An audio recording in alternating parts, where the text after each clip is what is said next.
తక్కువ సమయంలోనే నేను ముగిస్తాను. ఎందుకంటే ఎప్పుడు గుర్తుపెట్టుకోండి,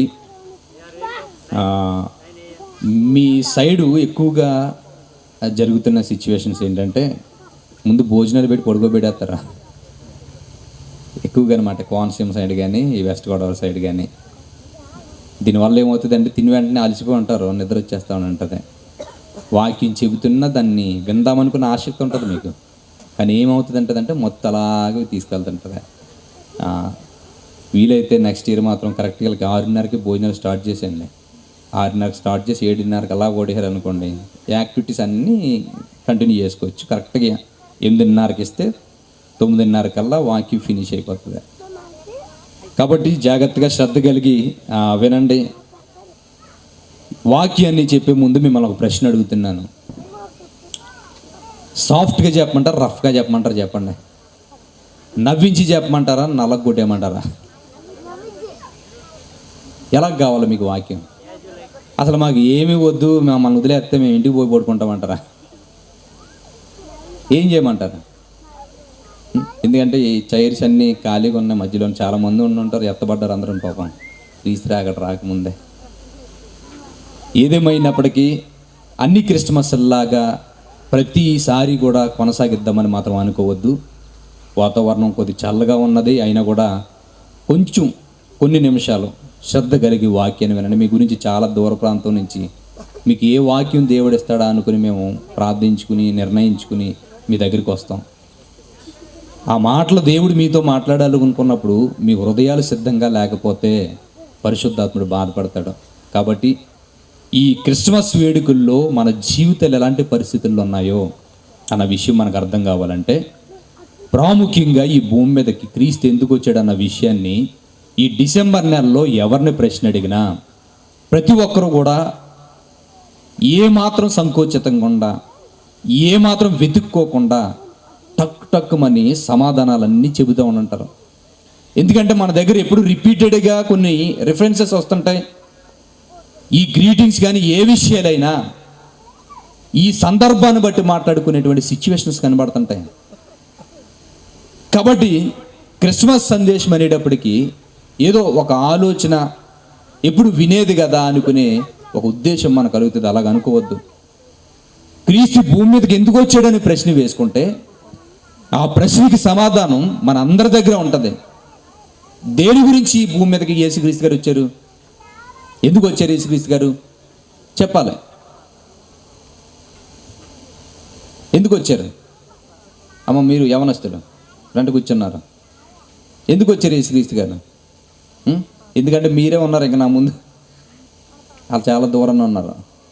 ఎందుకు వచ్చారు యేసుక్రీస్తు గారు ఈ భూమి మీదకి? చెప్పాలి. పాపాల కోసమా? అక్కడ చూడండి, పాప నాన్నగారు కరెక్ట్గా చెప్పారు. పాపుల్ని రక్షించడానికి. అమ్మ కూడా బాగానే చెప్పారు. అంటే చెబుతున్నటువంటి ఈ మాటలు ఏవైతుందో, యేసుక్రీస్తు గారు ఈ భూమి మీద పాపుల్ని రక్షించడానికి వచ్చారు అని మనం అనుకుంటాం.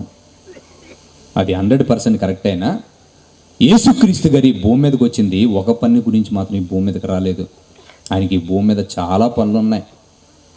ఆ పనులన్నిటిని ముగించి తన జీవితము దేవుడికి ఏ విధంగానైతే ఈ భూమి మీద ముగించుకుంటానన్నాడో అలాగ సమాప్తమని చెప్పి వెళ్ళిపోవాలి. ఆయన అన్ని టాస్కులు పూర్తి చేసి అది ఒక్కొక్కటిగా చేసుకుంటూ వచ్చి చివరికి తన ప్రాణయాగం చేసి ఈ భూమి మీద ఉన్నటువంటి సకల మానవాళ్ళ పాపాలు తీసివేసి చివరిగా ఆయన వెళ్ళిపోడు. దానికి ముందు ఎన్నో పనులు చక్కబెట్టుకోవడానికి వచ్చాడు ఆయన.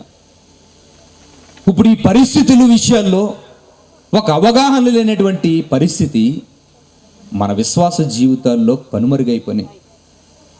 ఎందుకు క్రీస్తు భూమి మీదకి వచ్చాడన్న విషయం మీద ఒక సరి అయినటువంటి క్లారిటీ మనకు లేదంటే, ఎప్పుడు చెబుతున్నా పాపుల గురించే భూమి మీద వచ్చాడన్న విషయాన్ని మనం పట్టుకున్నాం. కానీ ఆయన చాలా పెద్ద పనుల మీద ఈ భూమి మీదకి వచ్చాడు. అవన్నీ చక్కబెడితేనే కానీ మన నుంచి పాపం తీయడానికి అవకాశం ఉండదు. అవన్నీ చక్కబెట్టకుండా మన నుంచి పాపం తొలగిపోవడానికి అవకాశం లేనటువంటి పనులు ఎన్ని ఉన్నాయి. అవన్నీ ఒక్కొక్కటిగా చేసుకుంటూ రావాలి. చివరగా ఆయన మన నుంచి పాపం తీసివేసి మళ్ళీ పరలోకమునకు చేరిపోవాలి. ఇప్పుడు మనం అనుకుంటున్నటువంటి ఈ సందర్భాలన్నీ జాగ్రత్తగా ఈ క్రిస్మస్ సందేశంలో వినగలిగితే ఒక క్లారిటీ మనకు వస్తుంది. ఎప్పుడు వింటున్నటువంటి సందేశాల్లా ఉండవు. కాబట్టి జాగ్రత్తగా వినండి. క్రీస్తు విషయమైనటువంటి సరైన అవగాహన మనకు ఎందుకు లేదు అని మనం ప్రశ్నించుకుంటే, అసలు ముందు మన మీద మనకు అవగాహన లేదు. క్రీస్తు ఎందుకు పుట్టాడు అని అడిగితే ఒక కోణంలో మనం మాట్లాడడం కాదు. అనేకమైనటువంటి సందర్భాలు ఉన్నాయి.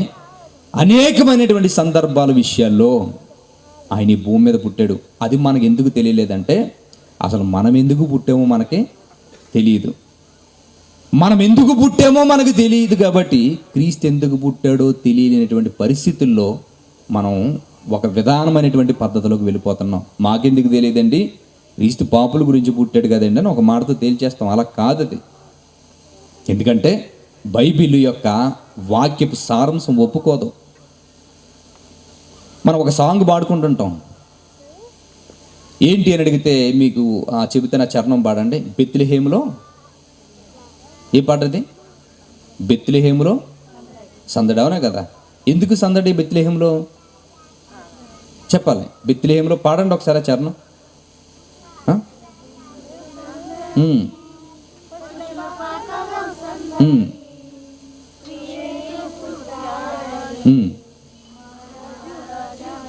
వెరీ గుడ్, చాలమ్మా. చూడండి, ఈ చెబుతున్నటువంటి పాడుతున్నటువంటి పాట ఇప్పటికి వర్తిస్తుంది. అది నిజానికి 225 సంవత్సరాల వెనక్కి వెళ్ళామంటే బెత్లెహేములో సందడి కాదు, ఏడుపులు గోళ్ళ వినబడుతున్నాయి. బెత్లెహేం అంతా విషాదకరమైనటువంటి పరిస్థితులు అలుముకున్నాయి. రక్తాలు ఏరులై పారుతున్నాయి. పశువుల పాకలో సందడి అన్నారే, పశువుల పాకలో బిడ్డను పట్టుకుని బిక్కు బిక్కు బిక్కుమని ప్రాణభయంతో భయపడుతూ బ్రతుకుతున్నటువంటి జీవాలు 3 కనిపిస్తాయి అక్కడ. మనం అనుకుంటున్నటువంటి పరిస్థితి ఆనాడు లేదు. ఎందుకని అడిగితే, ఏ రోజుకి ఎప్పుడైతే ఈ విషయం తెలిసిందో, పుట్టిన వారి దగ్గర నుంచి 2 సంవత్సరాల బిడ్డలను చంపేమని చెప్పాడు. తల్లి దగ్గర నుంచి లాక్కుని చంపేస్తుంటే ఆ గర్భాన్ని కడుపు కోత తట్టుకోలేక తలలు కొట్టుకుని శవాలను చేతుల్లో పెట్టుకుని ఆ రోజు బెత్లెహేములో ఏడుస్తున్నారు అందరూ. ఆ పరిస్థితి మా దగ్గరికి ఎక్కడికి వస్తుంది అనుకున్న పరిస్థితి, ఒకవేళ దేవదూత ప్రవచనం చెబుతున్నా మానవ మాతృలుగా యోసేపు మరియలు గుండెల్లో గుబేలు కింద ఉన్నది పరిస్థితి అంతా కూడాను. ఇప్పుడు చెప్పుకుంటున్నట్టుగా సందడి ఆ రోజు లేదు. ఆ రోజు రక్తసిద్ధమైనటువంటి ప్రాంతాలు కనిపించాయి, కుటుంబాలు కనిపించాయి. బిడ్డలు చనిపోతే బిడ్డలు తగిపడ్డ తలల్ని చేతుల్లో పెట్టుకుని ఈ జీవితాలు ఏంటి అనుకుని ఏడ్చారు. ఈరోజు శ్రీయేసు పుట్టాడని మనం నవ్వుతున్నాం. ఆ రోజు ఈ క్రీస్తు ఎందుకు పుట్టారన్నారు చాలామంది తల్లిదండ్రులు. తెలుసా? వాళ్ళ కడుపు కోత తట్టుకోలేక ఈ క్రీస్తు మా మధ్యన ఎందుకు పుట్టాడు, ఆయన వాళ్ళే కదా మా బిడ్డ చనిపోయాడు అనుకుని ఏడ్చారంట చాలామంది. ఎందుకు ఈ విషయాన్ని మీతో నేను మాట్లాడుతానంటే, రామాలో అంగలార్పులు వినబడినని ఉన్నదా లేదా వాక్యం? రామలో ఏమున్నదట? ఎందుకు అంగలార్పులు? బిడ్డలను చంపేశారు. ఎందుకు ఈ విషయాన్ని చెబుతున్నాను తెలుసా? ప్రతి క్రిస్మస్లో కూడా మనం సందడిగా డ్యాన్స్లు వేస్తుంటాం, స్కిట్లు వేసుకుంటుంటాం, పాటలు పాడుకుంటుంటాం, కేక్ కట్ చేస్తాము, అన్ని సందడిగా జరిగిపోతూ ఉంటుంది. రీసెంట్గా జరుగుతున్నటువంటి క్రిస్మస్ వేదికల్లో కూడా నేను చెప్పాను, ఒకప్పుడు చేస్తున్నటువంటి క్రిస్మస్ క్రీస్తు పుట్టాడు కనుక క్రిస్మస్ చేసుకోవాలి అనుకునే ఆలోచన మీద నినాదంతో వెళ్ళిపోయి సభలన్నీ కూడాను. ఇక నుంచి క్రిస్మస్లు అలా జరగకూడదని చెప్పాను. మరి ఎలా జరగాలి అని అడిగితే, ఇక నుంచి క్రిస్మస్లో నీ గురించి పుట్టినటువంటి క్రీస్తు నీ గురించి చనిపోయి రక్షణ ఇచ్చాడు కదా, ఆ రక్షణని ఏం చేసామని ప్రశ్నించడానికి వస్తున్నాడు అన్న వేదికలుగా తయారవ్వాలని చెప్పాను. ఆయనకి ఇచ్చిన రక్షణ విషయంలో మరలా 2వ రాకల్లో వస్తున్నాడు. ఇదే క్రిస్మస్ సందర్భంలోనే నువ్వు ఒకవేళ వెళ్ళిపోతే, ఇదే క్రిస్మస్ వెలుతురులోనే ఒకవేళ నీ జీవితం వెళ్ళిపోతే ప్రశ్నించుకునేది ఎప్పుడు? ఒకవేళ ప్రశ్నించుకునే స్థితి మన దగ్గర లేకపోతే సంవత్సరాలు గడుస్తున్నాయి. ఒకవేళ సంవత్సరాలు గడుస్తున్న పరిస్థితుల్లోనే క్రీస్తు రాకడని ముందు నిలబడితే ఏం సమాధానం చెబుతావు? ఈ క్రిస్మస్ కాంతుల మధ్య నిలబడుతున్న మనము మన బ్రతుకు వెలిగింపబడ్డదో లేదో ఆలోచించుకోవాలి. మన బ్రతుకు వెలిగింపబడ్డదో లేదో ఒకసారి పరీక్షించుకోవాలి. ఎందుకు ఈ విషయాలు చెప్తానంటే, యేసుక్రీస్తు గారు పరిశుద్ధ గ్రంథంలో చెప్పబడిన ప్రతి ప్రవచనము నెరవేర్చబడ్డదే. బైబిల్ స్కాలర్స్ మాట్లాడారు, ఆయనకి భూమి మీద చెప్పబడినటువంటి ప్రవక్తల దగ్గర నుంచి ఆయన ముందుగా చెప్పబడ్డ ప్రతి ప్రవచనము నెరవేర్చబడ్డది. క్రీస్తు రాకడ ఒక్కటే ఆలస్యమని చెప్పాడు. బైబిల్ పండితులందరూ కలిపి మాట్లాడుతున్నారు. వాళ్ళు ఇంకేమని మాట్లాడారో తెలుసా? ఆయన మత్తయి సువార్తలో, లూకా సువార్తలో అధ్యాయాల చివరిని ఆయన రాకడికి సూచనలు చెప్పాడు. ఆ సూచనలు తూచ తప్పకుండా అన్నీ నెరవేర్చబడ్డాయి.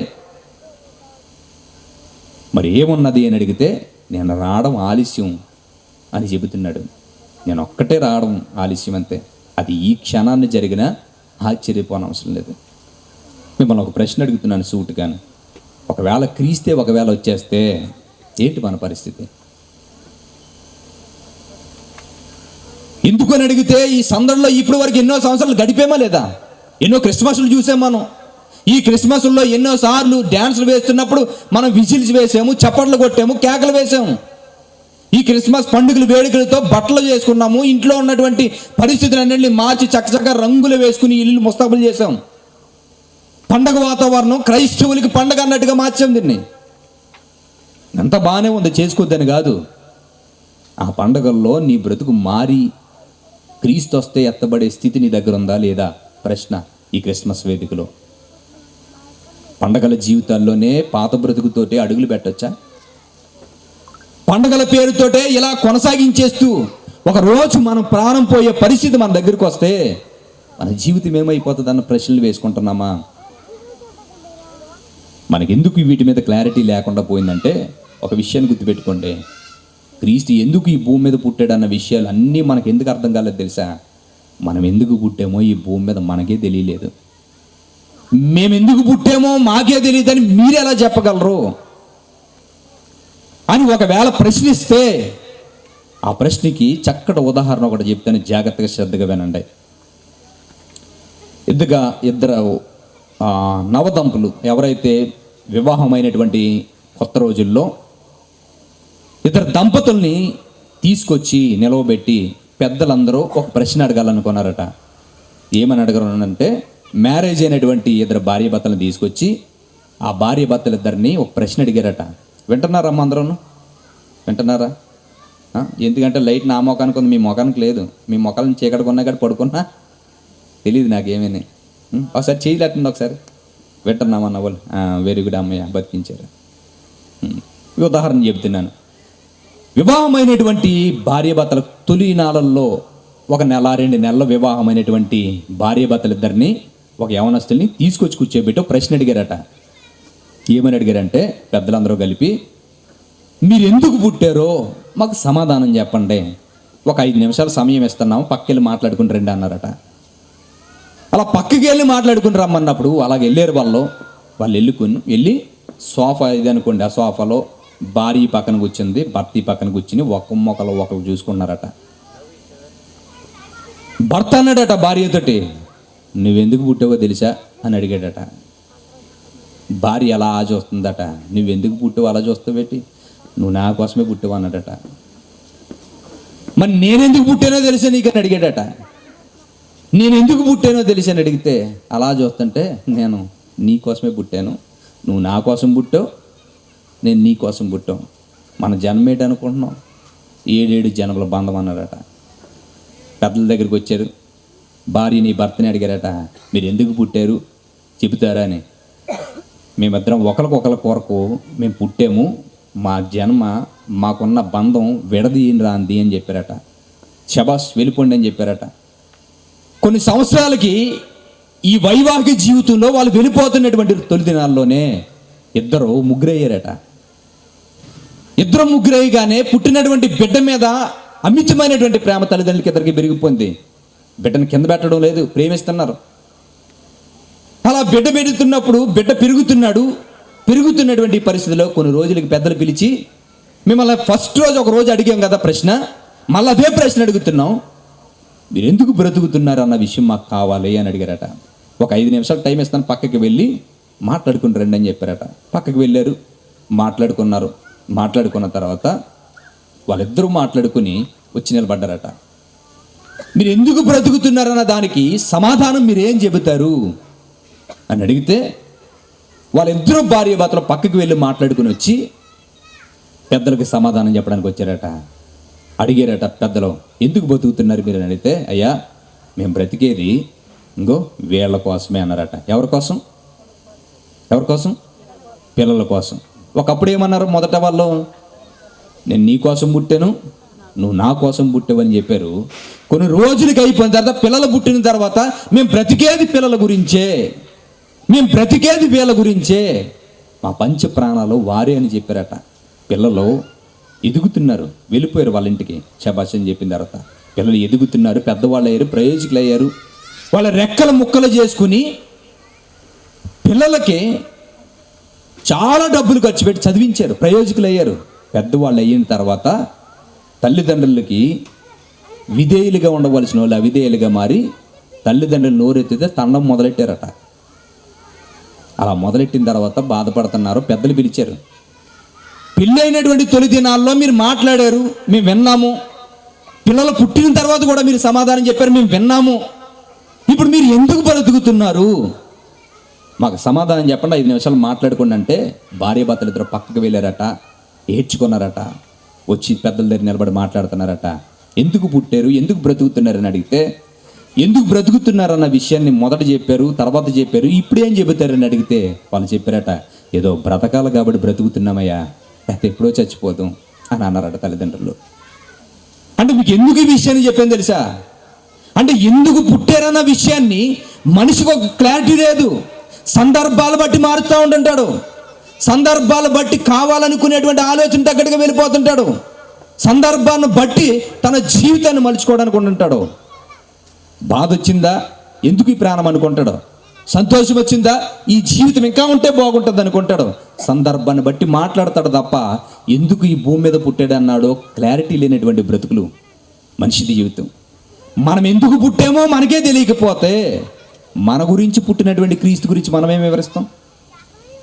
ఒకసారి అన్న ఇలాగే పిల్లల్ని కొద్దిగా కంట్రోల్ చేస్తే కాన్సన్ట్రేషన్ ఉండదు. చూడండి, పెద్దలు కూడా మాట్లాడొద్దని చెప్పండి. కాబట్టి మనం ఎందుకు పుట్టామో మనకి తెలియనటువంటి పరిస్థితి మనకే అర్థం అవ్వకపోతే మన గురించి పుట్టినటువంటి క్రీస్తు గురించి మనం ఏం మాట్లాడతాం? మనం ఏం మాట్లాడలేము, మనం ఏం చెప్పలేము. ఎందుకంటే మనం ఎందుకు పుట్టామో మనకు తెలియలేదు కనుక. ఎందుకు క్రిస్మస్ సందేశం ఈ విషయాన్ని ఎందుకు చెప్తున్నానంటే, క్రీస్తు రాకడికి చాలా ప్రాముఖ్యమైన అంశం ఇది, చాలా ప్రాముఖ్యమైనటువంటి అంశం ఇది. మనం ఎందుకు పుట్టామో మనకు తెలియలేకపోతే మన గురించి పుట్టినటువంటి క్రీస్తు గురించి మనమేం తెలుస్తుంది? అందరూ చెప్పిన మాటలే మనం చెప్పుకుంటూ వెళ్ళిపోయాం. ఏం చెప్పారు? యేసుక్రీస్తు గారు పాపుల గురించి వచ్చారు, పాపుల గురించి వచ్చారు, పాపుల గురించి వచ్చారని మనం మాట్లాడుతున్నాం. కానీ ఆ పాపు నేనన్న విషయం మన మనసాక్షి ఒప్పుకోదు. నిజం. ఎందుకు ఈ విషయాన్ని నేను చెబుతున్నానంటే, సమాజంలో ఎదుటివాడిని ఖండిస్తాం తప్ప మనకు మనం ప్రశ్నించుకోము. ఎందుకు ప్రశ్నించుకోమంటే, మన జీవితాల్లో ఒకవేళ ఖండిస్తే దానికి ఒప్పుకునేటువంటి మనస్సాక్షి మన దగ్గర పనిచేయదు. ఎందుకంటే అలాంటి పరిస్థితుల్లో మనం పెరిగాం. ఈ క్రిస్మస్ వెలుగుల్లో మనం పరీక్షించుకుందాం ఒకసారి. కాబట్టి ఈ ప్రశ్నకి జవాబు, ఎందుకు మనకి క్రీస్తు గురించి అర్థం కాలేకపోయింది, క్రీస్తు ఎందుకు పుట్టాడో సరైన అవగాహన మనకి ఎందుకు లేకపోయింది అంటే, ముందు మనం ఎందుకు పుట్టామో మనకు అర్థం కాలేదు. మనకెందుకు అర్థం కాలేదంటే, మనం ఎందుకు పుట్టామో మనకు అర్థం కాలేదంటే దానికి గల కారణం ఏంటో తెలుసా? ఆదికాండము 6వ అధ్యాయం చూడండి ఒకసారి. ఆదికాండము 6వ అధ్యాయము, ఆదికాండము 6వ అధ్యాయము 12వ వచనం చూడండి ఒకసారి. ఆదికాండము 6వ అధ్యాయము.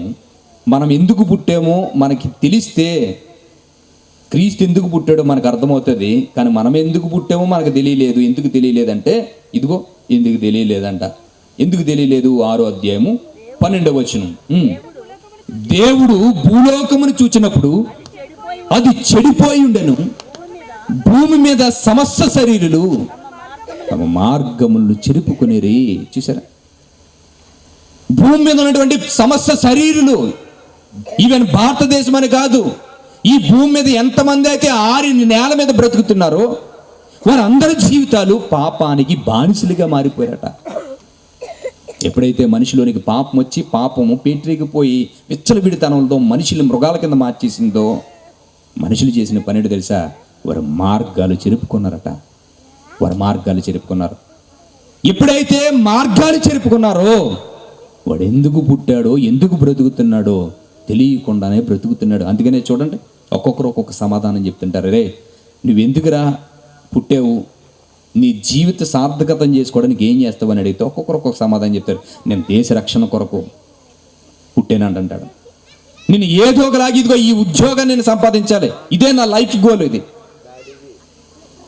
ఇంకో ఏమవుతాను అడిగితే నేను ఐఏఎస్ ఆఫీసర్ని అవుతాను, లేదంటే ఒక డాక్టర్ని అవుతాను, కలెక్టర్ని అవుతాను, ఏదో ఒకటి చెప్తాడు. ఒక స్పోర్ట్స్ మ్యాన్ అవుతున్నానని చెప్తాడు. ఒక్కొక్కరితో ఒక్కొక్క గోల్. ఏంది అడిగితే నా లైఫ్లో దాన్ని సాధించడమే నా జీవితం. ఎందుకంటే వాళ్ళు ఎందుకు పుట్టారన్న విషయం వాళ్ళకి తెలియదు. మరి అది సాధించడం వాళ్ళ జీవిత లక్ష్యం అని అడిగితే వాళ్ళు అనుకున్నారు అది సాధిస్తే లైఫ్ అయిపోయింది అనుకున్నారు. అంతే. వాళ్ళ జీవితం ఈ భూమి మీద అనుకున్న టార్గెట్ని రీచ్ అవ్వాలి. చనిపోయిన తర్వాత ప్రశ్నకి జవాబు లేదు. ఎందుకని అడిగితే పెద్దలు కూడా వారు తెలియకుండా మాట్లాడారు కనుక చనిపోయిన తర్వాత లైఫ్ అయిపోద్దిరా, గాల్లో గాలి దూలు అయిపోతారు, ఇంకా అంతే, లైఫ్ ఎంత పడితే ఎండ అయిపోద్దని చెప్పారు. దానితో మనిషి ఏమనుకున్నాడంటే భూమి మీదే ఈ జీవితాన్ని సక్సెస్ఫుల్గా కొనసాగిస్తే సరిపోద్ది, ఉన్నది చిన్న జీవితం, ఆ జీవితంలో ఎంజాయ్ చేస్తే సరిపోద్ది అనుకున్నాడట మనిషి. ఎందుకని ఇలాగ అనుకున్నాడు మనిషి జీవితం ఎందుకు ఇలాగ ఆలోచిస్తున్నాడు? ఎందుకంటే మార్గములు చెరుపుకున్నారు కనుక. తమ మార్గములు ఎప్పుడైతే చెరుపుకున్నారో వెంటనే ఆ మార్గాలు చెరుపుకున్నప్పుడు దేవుని మార్గం వాళ్ళ కనుమరుగైపోయి దుష్టుని యొక్క మార్గంలోకి వెళ్ళడం ప్రారంభించారట. ఇక నుంచి మనిషి జీవితం ఎలాగుందో తెలుసా? కోటి విద్యలు కనిపెట్టుకున్నాడట. కోటి విద్యలు. దేని గురించి కోటి విద్యలు అనంటే ఏమని చెప్పాడు తెలుసా? కోటి విద్యలు దేని గురించి? కోటి విద్యలు కూటి గురించే. గుర్తుపెట్టుకోండి. అదేంటండి కోటి విద్యలు కూటి గురించే ఎందుకు అంటారో అని అంటే, చాలామంది కొంతమంది మాట్లాడుతుంటే ఎలాగొన్న వ్యంగ్యంగా కాదు, కానీ మనం ప్రశ్నించుకుని ఒకసారి ఆలోచించుకోవాలి. కానీ నేను చెప్తున్నాను, దేశ రక్షణ కొరకు బార్డర్ సెక్యూరిటీ గురించి నోటిఫికేషన్స్ పడుతుంటాయి. దేశానికి జవాన్లు కావాలి, దేశానికి సెక్యూరిటీ కావాలి, ఆ ఫోర్సెస్ కావాలని నోటిఫికేషన్ పడ్డది అనుకోండి, చాలామంది అప్లై చేసుకుంటారు. మీరు ఎందుకు ఈ బార్డర్ సెక్యూరిటీ కింద ఈ జాబ్ని ఎంచుకున్నారంటే వాళ్ళు ఏమంటారు తెలుసా? నా దేశ రక్షణ కొరకు నా ప్రాణాలైనా ఇస్తాము అంటారు. అంటారా చెప్పండి అమ్మా, వింటున్నారా? అంటారా అలాగా? నా దేశ రక్షణ గురించి నా ప్రాణమైనా ఇస్తాం, నా దేశాన్ని సంరక్షించుకోవడానికే అని అంటారు. ఓకే, మాట బాగుంది. ఆ ఉద్యోగానికి వచ్చినప్పుడు దీనికి జీతం లేదు, ఊరికినే చేస్తూ ఎవడన్నా కాల్స్తే చచ్చిపోవాలనుకుంటే ఎవడన్నా నోటిఫికేషన్ పెడతాడు చెప్పండి? ప్రాక్టికల్గా ఎవరైనా వెళ్తారా జాబ్కి? దేశం కోసం పోరాడుతున్నామన్న వాళ్ళే వెనకడికి వేస్తారు. ఎందుకని? ప్రతిదానికి లాభం కావాలి. లాభం ఉంటేనే వెళ్తాం, మనం బెనిఫిట్స్ ఉంటేనే వెళ్తాం. అంటే ఎందుకు ఈ విషయాన్ని చెబుతున్నానంటే, మనిషి పరుగులు పెడుతున్నటువంటి పరుగు దేని గురించో వారికి పూర్తి అవగాహన లేదు, కానీ పరుగులు పెడుతుంటారు. మనిషి జీవితం ఎలాగెందుకు అయిపోయిందంటే వారు మార్గాలు చెరుపుకున్నారు. వాళ్ళు మార్గాలు చెరుపుకుని వారు దారి తప్పుకుపోయారు అన్నమాట. వాళ్ళు దారి తప్పుకుపోయి ఎక్కడికి వెళ్ళిపోయారు తెలుసా? దుష్టుని మార్గంలోనికి వెళ్ళిపోయారు. దుష్టుని మార్గంలోనికి వెళుతున్నప్పుడు దుష్టుడు ఎలాంటి జీవితాలు చూపించాడు తెలిసి, ఇదిగో నీ బ్రతుకిందుకే అన్నట్టుగా చూపించాడు. అందుకనే చూడండి, ఒక్కొక్కడిని ప్రశ్నలు అడుగుతున్నాం అనుకోండి, వాళ్ళ జీవితాలు దేనికి అమర్చినట్టుగా ఉంటాయి తెలుసా? ఒక్కొక్కరితో ఒక్కొక్క విధానాన్ని చెబుతారన్న విషయాన్ని మనం ఇందాక విన్నాం. కానీ ఒక్కొక్క లైఫ్ చూడండి, అలా కనిపెడుతున్నా అనుకోండి, పొద్దున్న లెగిస్తాడు, పొద్దున్న లేచిన దగ్గర నుంచి రాత్రి పడుకునే వరకు తాగుతానే ఉంటుంటాడు. అప్పుడు ఆడి జీవితం ఎందుకు అనిపిస్తుంది తెలుసా? వీడి బ్రతుకు తాగడానికి ఏమోరా అనిపిస్తూ ఉంటుంటుంది. ఒక్కొక్కడు చూడండి, ప్లేట్ దగ్గర కూర్చుంటాను పొద్దున్న నుంచి సాయంత్రం వరకు తింటానే కూర్చుంటుంటాడు ఏదో ఒక పని. వాడిని చూస్తుంటే అనిపిస్తుంటే తిండికి పుట్టేడు ఎటరా ఇడు అనిపిస్తూ ఉంటుంటుంది. అవును కదా? ఎందుకంటే ఒక్కొక్కరు అలా కనిపిస్తుంటారు మనకి. ఒక్కొక్క సిచ్యువేషన్ చూడండి, ఎంత దారుణమైన పరిస్థితులని ఎంతమంది చిచి అన్నా వాడి శరీర సంబంధమైన కోరికలు తీర్చుకోవడానికి అలా పరుగులు పెడుతూనే ఉంటూ ఏవేవో అక్రమ సంబంధాలు ఏర్పరచుకుంటే ఎంతమంది తిట్టినామండి, ఎంతమంది కూడా ఆడి పద్ధతి మార్చుకోవడం అనిపిస్తుంటారు. వీడు బ్రతికింతేనేమోరా అనిపిస్తూ ఉంటుంది. ఎందుకు వాడు అంత ఫిక్స్డ్గా అలా ఫిక్స్ అయిపోయాడు? ఎందుకు అంత ఖచ్చితంగా ఫిక్స్ అయిపోయాడు అని అడిగితే, వాడు మార్గం తప్పుకుపోయాడు. వాడు మార్గాలు చెరుపుకొని దుష్టుడు మార్గంలోనికి వెళ్ళిపోయారు. దుష్టుడు మార్గంలోకి వెళ్ళిపోయినటువంటి పరిస్థితుల్లో మనిషి మార్గం తప్పిపోయినటువంటి పరిస్థితులు ఎలాగుంటాయి అని అడిగితే మీకు ఒక ఉదాహరణ చెప్తాను. ఇప్పుడు చెప్పే నెక్స్ట్ సిచ్యువేషన్, మార్గం తప్పిపోతే ఏంటి ప్రాబ్లం అంటే, మార్గం చిరుపుకుంటే ప్రాబ్లం ఏంటంటే, మీకు ఒక విషయాన్ని చెబుతున్నాను, జాగ్రత్తగా వినండి. మీకు ఉదాహరణకు అర్థం అవడానికి చెబుతున్నటువంటి మాట. ఎప్పుడైనా మీరు విజయవాడ వెళ్దారనుకున్నారు, విజయవాడ వెళ్దారనుకుని ప్రయాణం అయ్యారు. ఆ ప్రయాణం ఎప్పుడు అనుకుంటున్నారు? మంచి మే నెలలో స్టార్ట్ చేశారు. మంచి మే నెల, బాగా ఎండ ఉంది. 12 గంటలకి విజయవాడ మీ చుట్టాల ఇంటికి వెళ్ళాలనుకున్నారు. చుట్టాల ఇంటికి వెళ్ళాలనుకున్నప్పుడు వాళ్ళకి ఏవేవో పట్టుకెళ్దామని ఇంత మూట రెడీ చేసుకుని నెత్తి మీద పెట్టుకుని ఆ ఎండలోనే అలాగే ఏదో ఒకలాగా అలాగే వెళ్ళిపోయి బస్సులో పెట్టేస్తే తీసుకెళ్ళిపోతుంది అనుకుని ఎక్కేశారు. మీరు విజయవాడ వెళ్ళిపోయి బస్సు ఎక్కేశారు. బస్సు ఎక్కేసిన తర్వాత ఒక ఇంచుమించు ఒక 6-7 కిలోమీటర్లో లేదంటే 10 కిలోమీటర్లో అలాగ హైవే మీద తీసుకెళ్ళిపోతున్నాడు అనుకోండి. తీసుకువెళ్ళేటప్పటికి కండక్ట్ టికెట్ అనుకుంటూ వచ్చాడు. విజయవాడ ఒకటి కొట్టు అనగానే ఇది విజయవాడ వెళ్దంటే వైజాగ్ వెళ్తుందని చెప్పారు. అప్పుడు ఏం చేస్తాడు కండక్టరు చెప్పండి? అది మే నెల, ఎండ ఎలాగుంటుంది, దారుణంగా ఉంటుంది. హైవేలో ఉంది, ఎక్కడ కూడా జనసంచారం లేదు, అవన్నీ పొదలు అవన్నీ ఉన్నాయి. ఇప్పుడు అలాంటి పరిస్థితుల్లో నువ్వు విజయవాడ వెళ్లకుండా వైజాగ్ బస్సు ఎక్కేస్తే మార్గం ఏమైంది? ఇప్పుడు తప్పుకుపోయావు నువ్వు. ఇప్పుడు మార్గం తప్పుకుపోయినటువంటి నిన్ను అక్కడికి ఎక్కించుకున్న కండక్టరు సర్లే అమ్మ మళ్ళీ వచ్చేటప్పుడు దింపుతానంటాడా? ఏం చేస్తాడు? నిర్దాక్షిణ్యంగా నిన్ను అక్కడే దించేస్తాడు. అప్పుడు ఏం చేస్తావు? అన్ని కిలోమీటర్లో ఏ ఆటో ఓడు రాకపోతే ఎవడో రాకపోతే నెత్తి మీద ఆ మూట ఎట్టుకుని ఎక్కడ బండ్లు ఆగుతాయో అక్కడ వరకు నడుచుకుంటూ పోతున్నప్పుడు నీ పరిస్థితి ఎలాగుంటుంది? ఆఫ్టర్ ఆల్ బస్సులో మార్గం తప్పిపోతే నీ లైఫ్ అల్లకొల్లలం అయిపోయి స్పృహ తప్పు పడిపోలాగా అయిపోతే, నీ జీవిత గమ్యం అనే మార్గం తప్పుకుపోతే ఈ లోకంలో నీ జీవితం ఎంత ఉంటుంది? మనిషి మార్గాలు చెరుపుకున్నాడు కనుక ఆ మార్గాల్లో వాడి జీవితం ఏమైందో తెలుసా? వాడి చెమట చుండించి నేల మీద పడతాడు కానీ 4 ఏళ్ళు నోట్లకు వెళ్ళే పరిస్థితి లేకుండా పోయింది. పొద్దున్న లేచిన దగ్గర నుంచి పోరాటం మనిషిది. పొద్దున్న లేచిన దగ్గర నుంచి మనిషికి పోరాటం. ఎందుకురా ఈ పోరాటాలు అని అడిగితే జానడ పట్టు కోసం. పోనీ దాన్ని ఏమైనా నింపగలరా? నింపలేడు. పొద్దున్న నుంచి పోరాటం. దేని గురించి పోరాటం అంటే తిండి గురించి ఆలోచన తప్ప ఏముండదు. చూడండి, అందుకనే చూడండి, ఎప్పుడన్నా ఈరోజు పనికి వెళ్ళొద్దులే మానేయండి అని అనండి, నెక్స్ట్ డేలోకి ఏముంటుంది తెలుసా? ఏముంటుంది చెప్పండి? పనికి వెళ్ళొద్దు ఈరోజు మానే ఇంటి దగ్గర కూర్చోంటే నెక్స్ట్ డేలోకి ఏముంటుంది చెప్పండి? మరి బువ్వ ఎవడ పెడతాడరా అని అడుగుతారు. చూసారా? అవును కదా? అంటే ఎందుకు ఈ విషయాన్ని చెబుతున్నానంటే మన మైండ్లో రన్ అయ్యేది అదే. అందుకనే చూడండి, ఉదయాన్నే మనం లేచిన వెంటనే మనకి ఏం చేస్తుంది? ఆకలిస్తుందేదా? ఉదయాన్నే లేవగానే ఏం టిఫిన్ వండుకుందామా అని ఆలోచించి మొత్తం మీద ఆ టిఫిన్ గురించి ఆలోచించి ఇడ్లీ వండుకుందాం, ఉప్మా వండుకుందాం, ఏదో వండుకుంటుందాం శుభ్రంగా మొత్తం మీద ప్రిపేర్ చేసుకుంటారు. ఆ ఉప్మా ఫుల్గా తినేసిన తర్వాత అమ్మయ్య ఆకలి తీరింది అనుకుని మీరైనా ఊరుకుంటారా? ఆ టిఫిన్ అయిపోగానే మీ ప్లానింగ్ ఏంటో తెలుసా?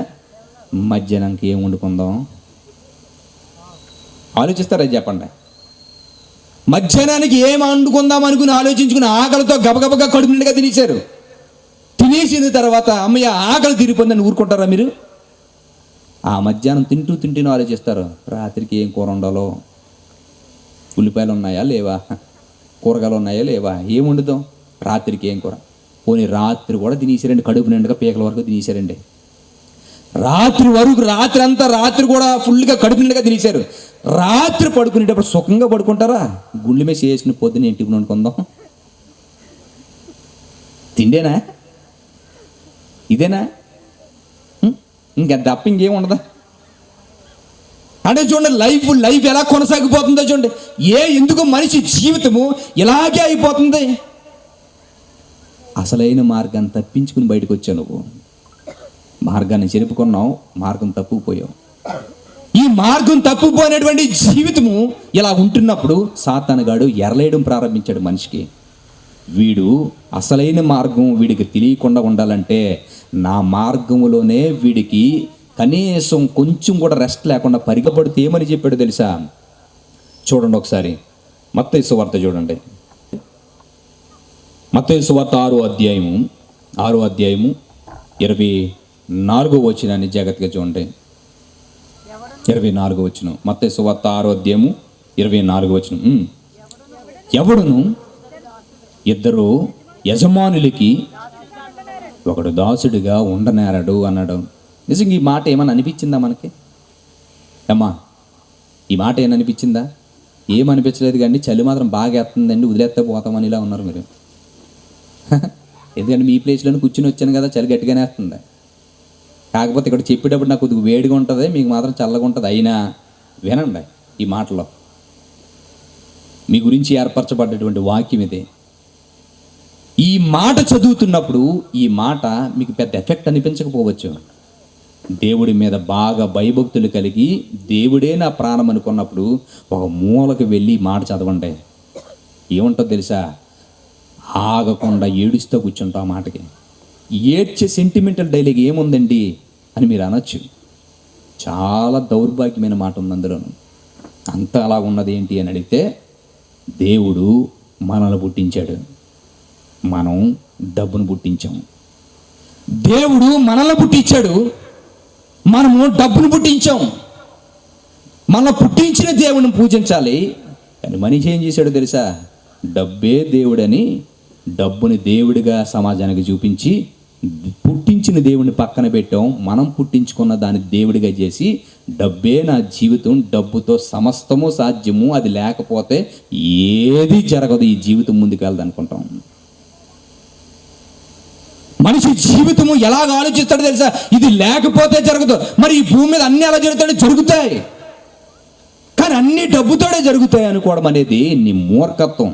సాతానగాడు నీ కళ్ళుకి చీకట్లు గమ్మించే పరిస్థితి తీసుకొచ్చాడు. అందుకనే ఈ సువార్త ప్రకాశమానం నీ కంటికి కనపడకుండా ఈ యుగ సంబంధమైన దేవత మన మనోనేత్రాలకు ఏం చేసిందట? గుడ్డితనాన్ని కలుగు చేసిందట. నువ్వు ఎందుకు బ్రతుకుతున్నావో, ఏం చేస్తున్నావో నీకు తెలియదు. ఈ విషయాలు ఏమిని ఈ జీవితంలో ఇది ఉంటేనే సరిపోతుంది, ఇది ఉంటేనే సరిపోతుంది అని అనుకున్నారు. నేను అడుగుతున్నాను, ఇది ఉంటేనే సరిపోతుంది అని అంటే, కరోనాకి అందరూ కాయింతలు తినే బతకొచ్చు. ఏం కావాలని బరుగులు పెట్టారు? ఏం కావాలని బరుగులు పెట్టారు? కరోనా పరిస్థితిలో ఎలాగున్నది తెలుసా? ప్రతి ఒక్కరూ కోట్ల ఆస్తిపరుడైనా, కూటికి గతి లేని వాడైనా ఏం చేశారో తెలుసా? ఆక్సిజన్ ఎక్కడ దొరుకుతుందో క్యూలు కట్టారండి మొత్తం అందరూ. డబ్బు బతికించలేదు ఆ రోజు. అంటే మనిషి దీని గురించే బ్రతుకుతున్నాము. ఇది ఉంటే అన్ని పనులు అవుతాయంటే అన్ని దానివల్ల అవ్వు. మరి అవుతుందని ఎందుకనంటే నువ్వు మార్గాలు చెరుపుకోవడం వల్ల లైఫ్ ఇదే అనుకునే పరిస్థితిలోకి వెళ్ళిపోయి. అందుకనే చూడండి, ఆ డబ్బు గురించి ఏ పని చేయడానికన్నా వెళ్ళిపోయే పరిస్థితులు వస్తూ ఉంటాయి, ఏ పని చేయడానికన్నా. అందుకనే ఆ డబ్బు విషయంలో ఒక విషయాన్ని చెబుతున్నాను, జాగ్రత్తగా వినండి. ఎందుకు చెబుతున్నాను ఈ మాటలని చెప్తున్నానంటే, యేసుక్రీస్తు గారు ఏమన్నారో తెలుసా? ఎంతమంది ఉన్నారట? ఇద్దరు యజమానులు ఎవరు? ఇద్దరు యజమానులు ఎవరు చెప్పాలి? ఇద్దరు యజమానులు ఎవరు? యేసుక్రీస్తు గారు చెప్పిన మాట ఏంటంటే, ఇద్దరు యజమానులు ఉన్నారు. ఒకటే, నేను మిమ్మల్ని పుట్టించాను. రెండోది ఏంటి తెలుసా? సిరి అంటే ధనం, డబ్బు. ధనాన్ని మీరు యజమానుడిగా చేశారు, నాతో సమానంగా చేశారు. కాబట్టి ఉంటే దీని గురించి వెళ్ళిపో, లేదా నాతో పాటు ఉండు. ఈ రెండటిని కలిసి కలిగి దేవుడి దగ్గరకు వస్తానంటే నీ జీవితం మాత్రం ముందుకు వెళ్దావు. అది గుర్తుపెట్టుకో. ఎందుకని అడిగితే, ఇది ఉంటేనే నీ లైఫ్ అనుకున్నావు. కాదు, నేనుంటేనే నీ జీవితం. ఎలాగా అని అడిగితే మీకు ఉదాహరణకి చెబుతున్నాను, జాగ్రత్తగా చూడండి. ఈ లైట్లన్నీ ఆరిపోయినాయి అనుకోండి, ఈ మైకులు ఆగిపోయినాయి అనుకోండి. ఇప్పుడు ప్రసంగం ఆగిపోద్ది కాబట్టి ఈ లైట్లన్నీ ఎలగడానికి, ఈ మైక్ పనిచేయడానికి ఏం చేస్తారు చెప్పండి? కరెంటు పోతాయి. చెప్పాలి, ఈ సప్లై సామాన్లు వీళ్ళు ఉన్నారు కదా, వీళ్ళ కరెంటు పోయగానే మీరు ఏం చేస్తారు తమ్ముడు? వేస్తారు లేరా? కరెంటు పోగానే జనరేటర్ వేస్తారు. వెంటనే ఆ జనరేటర్ వేయగానే కరెంట్ సప్లై వచ్చి మైక్ పని చేస్తుంది. అవునే కదా? మన ఇంటి దగ్గర కరెంటు పోయింది అనుకోండి, ఉంటే జనరేటర్ పెడతాం. లేదంటే ఏముంటుంది మన ఇంటి దగ్గర? ఇన్వర్టర్ ఉంటుంది. అవునే కదా? ఇన్వర్టర్ వేసుకుంటాం. ఫ్యాన్ ఆగిపోతే ఇన్వర్టర్ కరెంట్ వేసుకుని దాన్ని తిప్పుకుంటాం. కరెంటు పోయిందంటే ఇన్వర్టర్ తోటో దీంతో దాంతో మొత్తం మీద బ్యాటరీతో మొత్తం మీద దాన్ని రన్ చేసుకుంటాం. నేను అడుగుతున్నాను ప్రశ్న, నీ గుండె ఆగిపోతే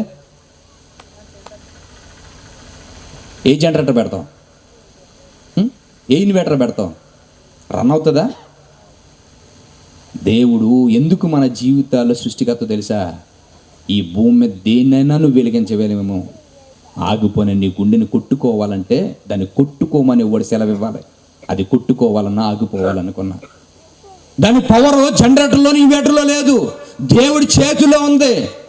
ఈ భూమి మీద అన్నీ నా గురించే, ఇవి ఉంటేనే నా జీవితం అంటే అవన్నీ అనుభవించడానికి నీ దగ్గర ప్రాణం ఉండాలి. దాన్ని ఇచ్చేది ఎవరో తెలుసా? దేవుడు. బ్రతకరా అని సెలవిస్తే మనం బ్రతుకుతున్నాం. లేదు దానికి నచ్చలేదు అనుకోండి, ఆగిపో అంటాడు, ఆగిపోతాం అంతే. ఆ లైఫ్ ఆయన చేతిలో ఉన్నదే. అన్ని డబ్బుతోటే అవుతాయి అనుకునే ఆలోచనతో వెళ్ళకూడదు. ఎందుకని అడిగితే మనిషిని దేవుడి దగ్గర నుంచి దూరం చేయడానికి సాతాను గడిది ఉచ్చేసాడు. మరి అలాగైతే డబ్బుతోటి ఈ భూమి మీద కార్యక్రమాలు జరుగుతున్నాయి కదా, మరి దానికి అవసరం కదా, మరి సంపాదించుకోవద్దని సంపాదించుకో, వద్దని అనట్లేదు. కానీ డబ్బే జీవితం అనుకోవద్దు. డబ్బే జీవితం కాదు. దేవుడి గురించి బ్రతకడానికి నీకు అన్ని అవసరం కనుక దానికి డబ్బు అవసరం. ఆ డబ్బుతో అన్ని అవసరాలు తీసుకుని దేవుడి గురించి బ్రతుకు. కానీ డబ్బే జీవితం అనుకుని కానీ బ్రతికితే ఒకరోజు నీ జీవితం ఎలా ముగిసిపోతుందో అర్థం తెలియకుండా పోతుంది. ఎందుకని అడిగితే సమాజానికి న్యాయమైంది దేవుడికి న్యాయంగా అనిపించదు. సమాజానికి నీతిగా ఉన్నది దేవుడికి నీతి అనిపించదు. ఎలాగ అనిపించదు అని అడిగితే మీకు ఉదాహరణకి చెప్తున్నాను, జాగ్రత్తగా వినండి. మనకు రైట్ అంది దేవుడికి రైట్ అనిపించదు. సమాజానికి మంచిది అనిపించింది బైబిల్ దగ్గర కుదరదు. ఎందుకు కుదరదు అని అడిగితే మీకు ఉదాహరణ చెప్తున్నాను. శ్రీలంక తెలుసా మీ అందరికీ? ఎంతమందికి తెలుసు శ్రీలంక? చేతులెత్తండి. ఎప్పుడు వెళ్ళారు మీరు? తెలిసి అంటున్నారు, వాళ్ళ పేరు విన్నారు శ్రీలంక. అవునే కదా, మన భారతదేశం కింద చిన్నది, ఏదో ఒక కాయ ఆలబడినట్టుగా ఉంటుందన్నమాట. ఆ శ్రీలంక గురించి మనకు తెలుసు. శ్రీలంకలో ఏం చేశారంటే రాజకీయాలు ఎక్కువగా వరవళ్ళు కొనసాగుతున్న రోజుల్లో ఈ రాజకీయాలకి సంబంధించినటువంటి కొన్ని ఆఫర్స్ ఇస్తారు కదా. ఏమంటారు అట్లని? రాజకీయాలకి సంబంధించిన ఇవ్వడానికి ఏమంటారు? పథకాలు. అవునే కదా. ఈ రాజకీయ పథకాలు ఇవ్వడానికి పథకాల మీద పథకాలు ఇస్తుంటే ఒక నెల ఈడేపటికి అన్ని పథకాలు వస్తుంటే ఒక సామాన్య మనుషుడు కూడా లగ్జరీగా బతికిన డబ్బులు వస్తున్నాయట. డిగ్రీ చదివినోడికి డబ్బు, పొలం ఉన్నందుకు డబ్బులు, లేదంటే ఆడవాళ్ళకి డబ్బులు, ఆడపిల్లలకి డబ్బులు. ఈ డబ్బులన్నీ పథకాల పేరు మీద పెట్టేసి మొత్తం డబ్బులన్నీ పంచిపెట్టడం ప్రారంభిస్తే పనులకి వెళ్ళడం మానేశారట. పొలాలకు వెళ్ళవలసిన పని లేదు, ఎందుకంటే పొలానికి వెళ్ళేది ఎందుకు, ఆ డబ్బు వస్తుందనే. ఇప్పుడు డబ్బు వచ్చేస్తుంది, పొలానికి వెళ్ళడం మనిషి మాకు పని ఎందుకు అనుకుని. వ్యవసాయం పండించేవాడు లేడు, ఆహార పదార్థాలు పండించేది లేదు. ఎక్కడికి వెళ్తున్నా ఈ పరిస్థితుల్లో ఆహార పదార్థాలు లేక ఆర్థికమైన సంక్షోభం ఒక్కసారి పెరగడం వల్ల ఏమైందంటే ఒక బ్రెడ్ కానీ, ఒక రోజు ఫుడ్ కానీ ఒక సామాన్యమైన మనిషి తిని తృప్తి పడలేనటువంటి స్టేజ్కి ఆహార వస్తువులు రేటు అమాంతంగా ఆకాశాన్ని అందించినాయట. ధనవంతుడు తినగలడు కానీ మధ్యతరగతి సామాన్యమైన ప్రజలు తినడానికి లేదు. ఇప్పుడు ఇలాంటి పరిస్థితుల్లో ఆకలి బాధలతో ప్రజలందరూ గగ్గోలు పెట్టి ఏడుస్తూ ఉంటుంటే ఒక మధ్య తరగతిలో కుటుంబంలో ఉన్నటువంటి తల్లి దగ్గర 2 పిల్లలు ఉంటే ఏడుస్తూ వచ్చి తల్లిని ప్రశ్న అడిగారంట. అమ్మా, నువ్వు ఈరోజు అన్నం పెట్టకపోతే మేము చచ్చిపోతామమ్మా అనుకుని తల్లి ముందు మాట్లాడితే నెత్తు కొట్టుకుని ఏడ్చిందట తల్లి. శ్రీలంకలో జరిగిన విషయం ఇది. నెత్తు కొట్టుకుని తల కొట్టుకుని ఏడ్చిందట. ఎందుకు ఏడ్చిందని అయితే పిల్లలు ఏడుస్తున్నారు. ఏమని ఏడుస్తున్నారు? అమ్మా, మీరు అన్నం పెట్టకపోతే, అమ్మా నువ్వు పెట్టకపోతే మేము చచ్చిపోతామమ్మా, మేము బ్రతికిలా లేవమ్మా, ఆకలేస్తుందమ్మా, పెట్టమ్మా అని అడిగితే తల్లి ఏం చేయాలో తెలియక కన్నీళ్ళు దుడుచుకుని ఏం చేయాలో తెలియక మొత్తం మీద అలాగే వెళ్ళిపోయిందట. అలా వెళ్ళిపోయి ఒక హైవే రోడ్డు మీద నిలబడి వెహికల్ మీద వెళ్ళి వాడిని ఆపి తన శరీరాన్ని అమ్ముకొని డబ్బులు తెచ్చి రొట్టుకొని బిడ్డలకు పెట్టిందట. ఈ విషయాన్ని సోషల్ మీడియా గమనిస్తుంది. సోషల్ మీడియా విన్నారు. ఈ సోషల్ మీడియాలో ఉన్నటువంటి వాళ్ళందరూ కూడా ప్రతి ఒక్కరికి తెలియజేశారు. ఏమని తెలిసి, ఇదిగో మాతృ ప్రేమ అంటే ఎలా ఉంటుంది, తల్లి ప్రేమ అంటే ఎంత గొప్పది, ఈ సృష్టిలో అన్ని ప్రేమల కన్నా గొప్పది. ఎందుకని అడిగితే తన పిల్లల ఆకలి తీర్చడానికి ఒక తల్లి తన శరీరాన్ని అమ్ముకుని వాళ్ళ కడుపులు నింపింది, ఎంత గొప్పది మాతృ ప్రేమ అని సమాజం చెబితే సమాజంలో అందరు నివ్వురిపోయి తల్లి ప్రేమ ఎంత గొప్పదండి అని చప్పట్లు కొట్టింది. అదే సిచ్యువేషన్ బైబిల్ దగ్గర తీసుకొచ్చామనుకోండి, సమాజం అంతా శబాష్ అందే. బైబిల్ దగ్గర తీసుకొస్తే ఏమంటుంది తెలుసా? ఛీ అని మాట్లాడుతుంది. సమాజం అంతా బాగుంటుంది, సమాజం అంతా సపోర్ట్ చేస్తుంది. కానీ బైబిల్ దగ్గరికి వస్తే మాత్రం అసహించుకుంటుంది. ఎందుకని అడిగితే నీతి కొరకు, చెప్పండి వాక్యం, నీతి కొరకు ఆకలి దప్పికలు గలవారు ధన్యులు అన్నాడు. అంటే నీతి గురించి చనిపోవడానికి వెళ్ళిపోగానే నీతి మాత్రం తప్పొద్దు. ఎందుకని నీతి గురించి ఆకలి దప్పికలు గలవారు ధన్యులు వాళ్ళు ఒక రోజు తృప్తిపరచబడతారు. ఎప్పుడు? ఈ భూమి మీద ఎన్ని ఆకలి బాధలున్నా, ఎన్ని కష్టాలున్నా కన్నీళ్ళు మింగుకుని బ్రతికితే ఒక రోజు చనిపోయిన తర్వాత నిత్య జీవంలో ఆకలే లేని రాజ్యాన్ని దేవుడిస్తున్నాడు కనుక అలా బ్రతకాలి. కానీ సాతాను ఏం చేయింది తెలుసా? మార్గాలు తప్పించిందండి, మార్గం చెరిపోవడం వల్ల. అలా మార్గాలు చెరిపించిన తర్వాత వాళ్ళు తప్పుకున్న తర్వాత ఇక నుంచి వాళ్ళు దుష్టుని యొక్క మార్గాల్లోకి వెళ్ళిపోయి వాళ్ళు అనుకున్నటువంటి ఆలోచన ప్రకారంగా వెళ్ళిపోయారు.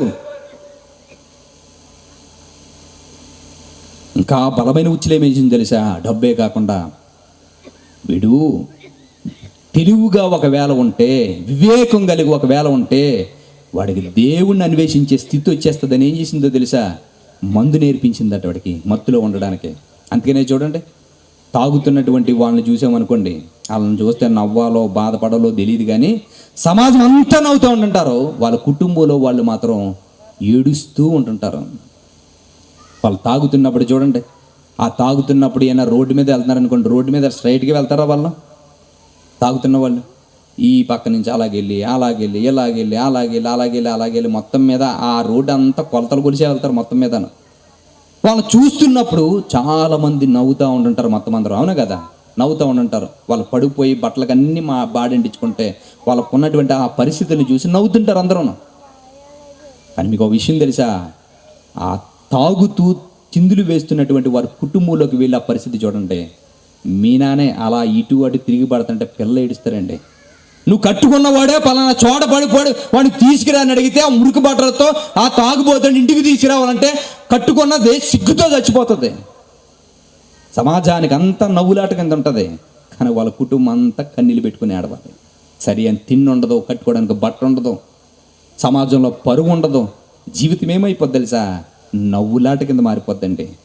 జ్ఞానులు దీని గురించి ఏమన్నాడు తెలుసా? ఇదిగో సాతానుగాడు చూపించిన ఆ మత్యపు మార్గం ఏదైతే ఉందో ఆ జీవితంలో కానీ నువ్వు అలాగని ప్రవేశించగలిగితే నీ లైఫ్ ఎలాగుంటుందని చెప్పాడు తెలుసా? సామెతల గ్రంథం చూడండి ఒకసారి, 20వ అధ్యాయము, సామెతల గ్రంథం 20వ అధ్యాయం 1వ వచనం చూడండి ఒకసారి. సామెతల గ్రంథం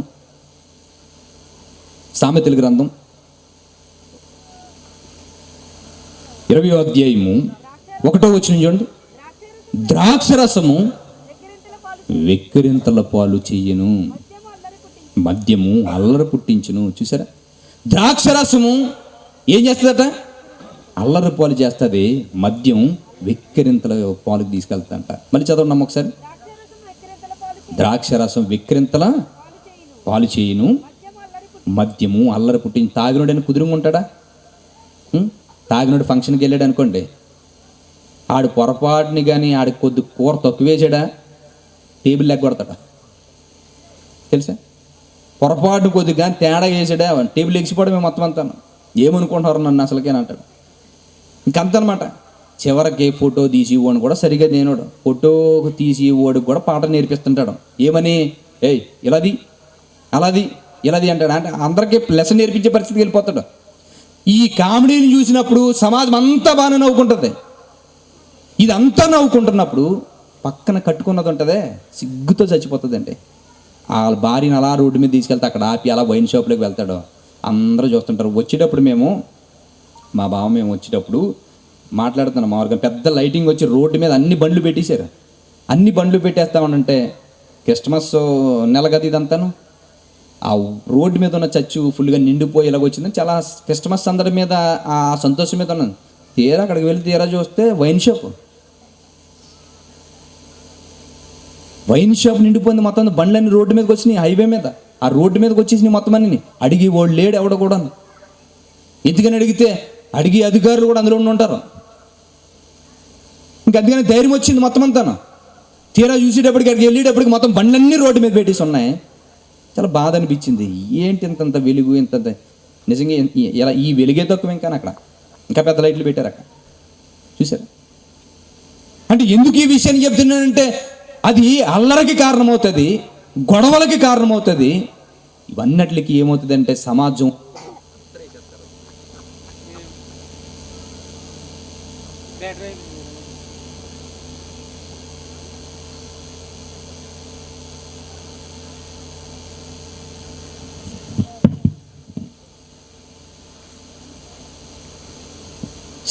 అంతా కూడా ఒక ముద్ర వేస్తుంది.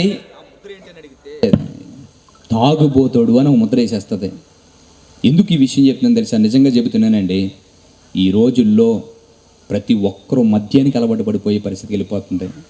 ఎక్కువగానండి మీ ప్రాంతాల్లో కోనసీమ కానీ ఈ వెస్ట్ గోదావరిలో మా దగ్గర నుంచి ఇంకా లోపలికి వెళ్ళిపోతే ఏజెన్సీ దగ్గర నుంచి కొన్ని గంజాయి సప్లై అవుతుంది. గంజాయి నేర్చేసుకున్నారండి మొత్తం అందరూ. సైడ్ ఎక్కువ ప్రాంతాలకు వచ్చేస్తున్నాయి. గంజాయికి అలవాటుపడిపోయారు పిల్లలు. ఎలాగుందో తెలుసా, ఈ మత్తులోనే వెళ్ళిపోయి వాడి జీవితం ఎంత పశుప్రాయుడిగా తయారో తెలుసా.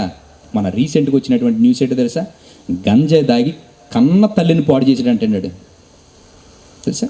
గంజాయి తాగి కన్న తల్లిని ఏం చెప్పుకుంటుంది చెప్పండి. స్టేషన్కి వెళ్ళే తల్లి చావడం తప్ప వేరొక మార్గం లేదు. అంటే వీళ్ళు ఎలా బ్రతుకుతున్నారో చూడండి. అంటే వీళ్ళ జీవితాలు ఎలా తయారవుతుందంటే దానికి గల కారణం ఏంటని అడిగితే, మనిషికి మత్తులో నింపేస్తే వాడు సరి అయిన జీవిత విధానం తెలుసుకోకుండా ఉంటే వాడు సృష్టికర్తను గుర్తెరగడో వాడి లైఫ్ అలా కొనసాగిపోతుంటుంది అనుకుని ఒకటి డబ్బు వేరేసింది, ఒకటి మత్తు వేరేసింది, ఒకటి శరీర సంబంధమైన కోరికలు వేరేసింది. ఒక్కొక్కడికి ఒక్కొక్క ఆలోచనలో వాళ్ళ జీవితాలన్నీ ఇలా ముగిసిపోయే పరిస్థితికి వెళ్ళిపోయింది. ఇలాంటి పరిస్థితుల్లో వారి జీవిత గమ్యం ఏంటో తెలియనటువంటి స్థితిగతుల్లోకి వెళ్ళిపోయారండి మనుషుల జీవితాలు. ఇలాంటి పరిస్థితుల్లో దారి తెలియక ప్రతి ఒక్కరూ చీకట్లోనే అంధకారంలోనే తడుములాడుకుంటూ తిరుగుతున్న ఈ పరిస్థితులు కనబడుతున్నాయి. ఇలాంటి పరిస్థితులు కనబడుతున్నప్పుడు మనిషి జీవితం ఎలాగైపోతుంది అనుకుని పరలోకమందున దేవుడు కన్నీళ్లు పెట్టుకుని ఏడిస్తే తన కొడుకు చెప్పాడు, నానా నీ గురించి నేను ఈ భూమి మీదకి వెళ్ళి వాళ్ళ గురించి ప్రాణాలు పెట్టి వాళ్ళ విమోచించి నీకు పిల్లలుగా మారుస్తాను అనుకున్నప్పుడు సాతాను యొక్క సింహాసనాన్ని చూపించాడు, సాతాను గడి వేసిన ఉచ్చులు చూపించాడు, సాతాను గడి వేసినటువంటి యజమానుడు ఎవడో రాజు ఎవడో ఈ విషయాలు అన్నీ చెబుతూ మనుషులు ఈ ఉచ్చులోంచి బయటకు వస్తానే కానీ వాడు పాపం వాడు తొలగించుకోవడానికి అవకాశం ఉండదు. ఈ భూమి మీద ముందు రాజ్య స్థాపన కొనసాగించాలంటే సాతానుగాడి రాజ్యం పోవాలి, మన రాజ్యం అనేది స్థాపింపబడాలి. ఎందుకంటే ఈ సృష్టి అంతా కలిగించిన చివరికి మనమే ఎరువైపోయే పరిస్థితికి తీసుకొచ్చారు ఈ సమాజం. అందుకనే కదా యేసుక్రీస్తు గారు మాట్లాడుతున్నప్పుడు ఆ బోధ మాట్లాడుతున్నప్పుడు ఏమని అడుగుతారు తెలుసా, పన్ను కట్టమని అడుగుతారు. పన్ను బాధపడతాడండి యేసుక్రీస్తు గారు. స్వతంత్రులుగా ఉంటున్న మనము పన్ను కట్టడం ఏటరా అనుకుని బాధపడి పేతురు గారి దగ్గరికి తీసుకువెళ్ళి ఒక షెకీలు తెమ్మని చెప్తాడు గేలం వేసుకుని. స్వతంత్రులుగా ఉన్న మన భూమి మీద మన పన్ను కట్టడం ఏంటి అంటే ఎందుకు జరిగిందంటే మన పాపము చేత ఊడుగం చేసే పరిస్థితికి వెళ్ళిపోయాం. సాతాను గడి కాళ్ళు కింద ఉండే పరిస్థితికి వచ్చాం. మనం అందరం ఎక్కడ బ్రతుకుతున్నామో తెలుసా. ప్రకటన గ్రంథం 2వ అధ్యాయం చూడండి ఒకసారి. ప్రకటన గ్రంథం 2వ అధ్యాయము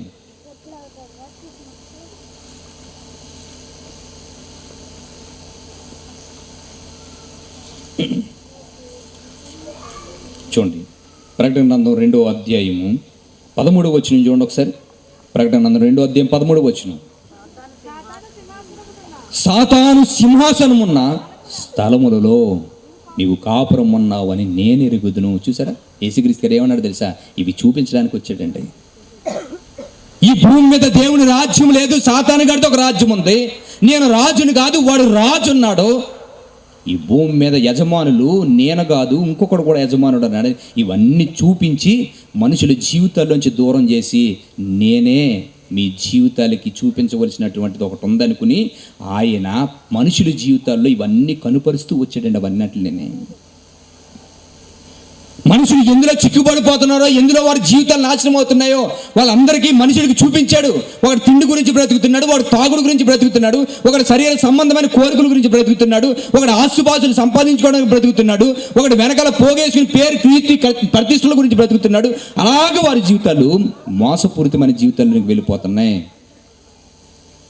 వారి జీవితాలు ఎందుకు బ్రతుకుతున్నారు, వాళ్ళు ఎందుకు పుట్టారో వాళ్ళకి తెలియలేకుండా పొంది ఎందుకు అని అడిగితే వాళ్ళు మార్గాలు చెరుపుకొని సాతాను గడి వేసిన మార్గాల్లోనికి వెళ్ళిపోయారు. వాళ్ళందరూ సాతాను గడి వేసిన మార్గాల్లోకి వెళ్ళిపోయారు.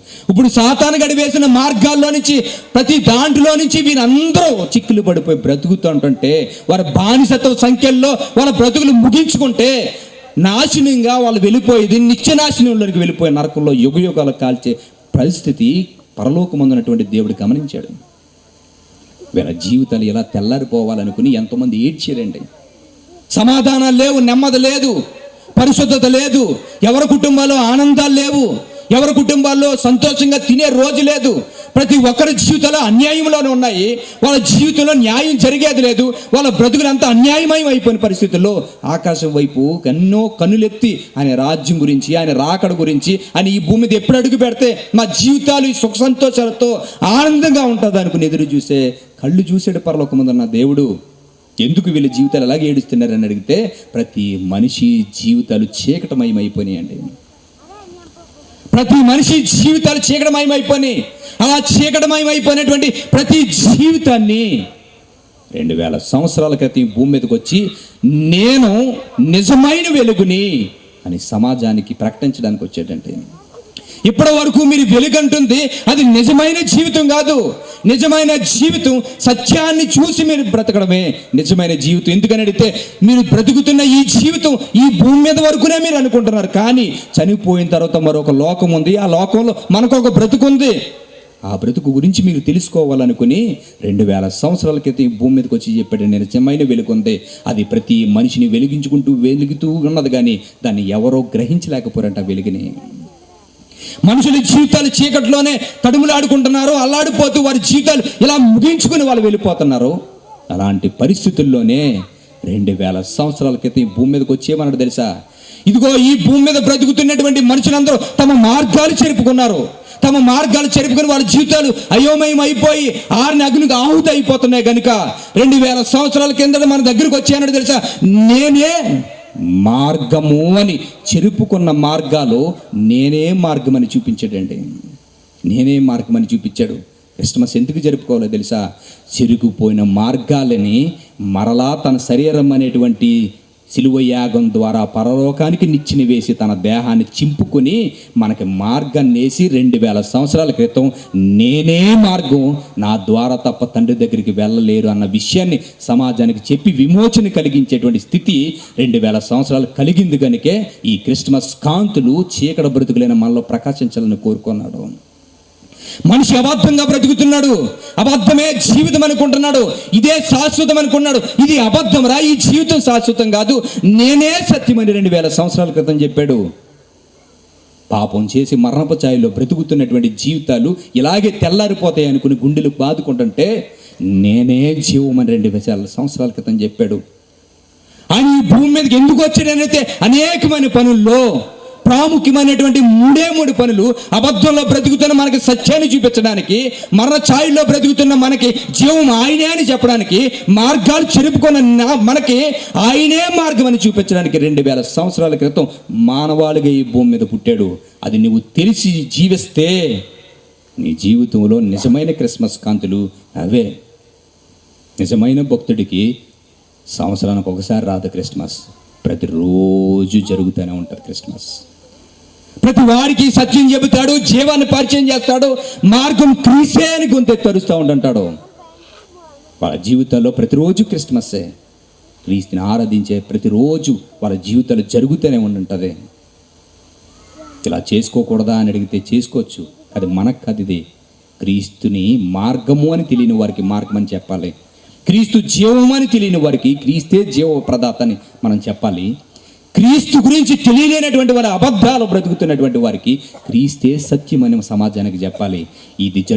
ఈ ప్రకటన జరుగుతూ ఉన్నంత కాలము నిజమైన క్రిస్మస్ కాంతుల్లో మనం ప్రతిరోజు సంచరిస్తూనే ఉంటుంటాం. ఇలాంటి పరిస్థితుల్లో మనం ఉండాలి. ఇకనైనా మీ అందరికీ నేను చెప్పేది ఒకటే, క్రీస్తు రాకడ దగ్గర పడిపోయింది. క్రీస్తు రాకడ దగ్గర పడినా పడకపోయినా మన జీవితాలు ఈ భూమి మీద ఆరోగ్యంగా లేవు.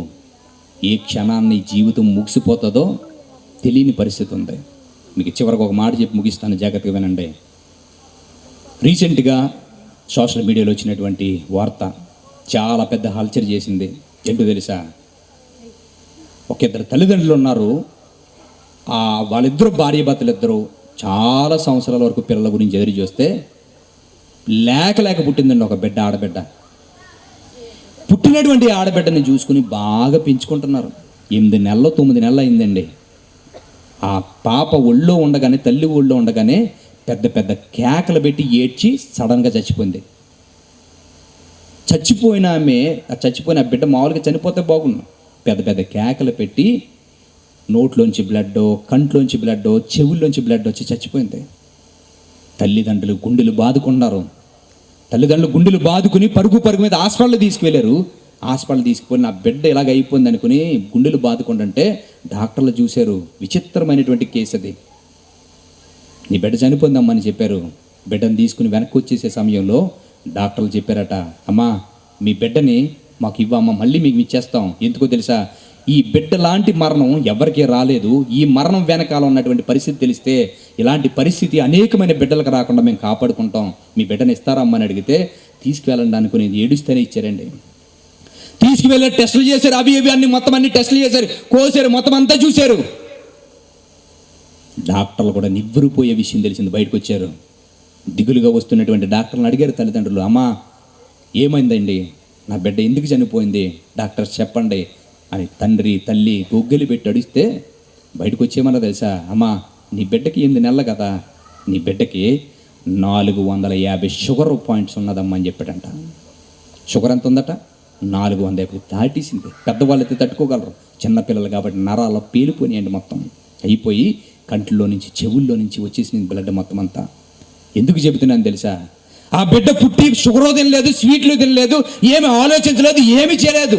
కడుపులో పుట్టినటువంటి బిడ్డ అంత ఆరోగ్యంగా ఉండవలసిన ఆ బిడ్డకే షుగర్ వచ్చేస్తే ఒక్కొక్కరికి 30, 40, 50 సంవత్సరాలు ఉన్నదే. మన జీవితాలు ఏమైపోవాలి, ఏ రోజు ఏ జీవితం ఎలాగైపోతుందో మనకు తెలియదు. ఒకవేళ నువ్వు బ్రతుకున్నా క్రీస్తు రాకడ ఈ మధ్యలోకి వచ్చేస్తే నీ పరిస్థితి ఏంటో ప్రశ్నించుకోండి ఒకసారి. ఎంతోమంది ఇలాగే వెళ్ళి అలా కనబడకుండా పోతున్నారు. ఒకవేళ అదే చావు మన దగ్గరకు వచ్చి పలకరిస్తే ఏంటి పరిస్థితి, ఏం బ్రతికేవు, నా గురించి ఏం చేసావు అని అడిగితే ఇంకా క్రైస్తవుడికి ఉన్నాను కానీ అబద్ధాలు మానలేదు, బూతులు మానలేదు, నాకున్న అసూయ స్వార్థం మానలేదు, నాకున్నటువంటి వ్యభిచారపు తలంపులు మానలేదు, నేను చెడిపోయి బ్రతుకుతున్నాను క్రైస్తవుడిని, ఆ జీవితంలో ఏం మానలేదని అడిగితే క్రీస్తు నిన్ను నిత్య జీవనంలో ఉంచుతాడా, నరకంలోనికి పంపిస్తాడా? కాబట్టి ఇలాంటి పరిస్థితులు ప్రశ్న వేసుకోండి. ప్రశ్నలు వేసుకుని ఈ క్రిస్టమస్ వేదికలు నేను ప్రశ్నించేది, ఇన్ని క్రిస్టమస్లు నీ దగ్గర నుంచి దాటుకుని వెళ్తుంది కదా, ఇన్ని కాంతుల్ని మేము తెచ్చి వెళ్ళే కానీ నీలోనికి ఆ కాంతి వచ్చిందో లేదో ప్రశ్నించుకో ఒకసారి. క్రీస్తు సత్యమని తెలుసు, క్రీస్తు మార్గం అని తెలుసు, క్రీస్తు జీవం అని తెలుసు, కానీ క్రిస్టమస్ వేదిక ఎందుకో తెలుసా నిన్ను ప్రశ్నించడానికి.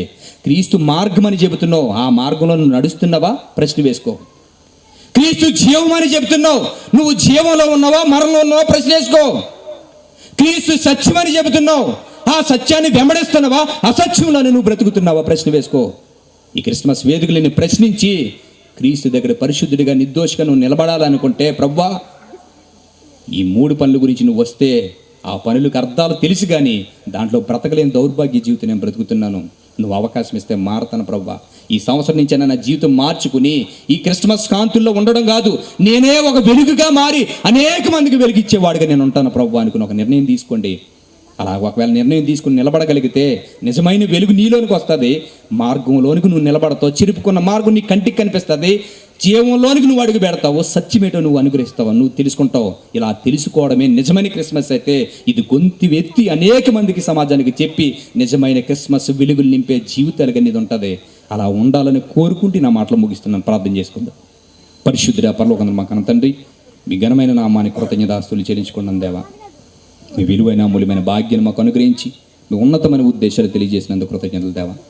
నీ కుమారుడు తన తండ్రి సేవ పరిచర్యలో తండ్రి నాన్న అకస్మాత్తుగా తండ్రి పరిస్థితులు అన్నీ కూడా తండ్రి నాన్న ఆలోచించే పరిస్థితులు కూడా లేకుండా ఆయన జీవితాన్ని ముగించుకున్నప్పుడు తండ్రి ఆ భారం నీ కుమారుడు మీద పడినప్పుడు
రక్షించినందుకు, పోషించినందుకు, కాపాడినందుకు వందనాలయ్యా, వందనాలు వందనాలయ్యా, శతకోటి స్తోత్రాలయ్యా, వందనాలు వందనాలయ్యా, శతకోటి స్తోత్రాలయ్యా.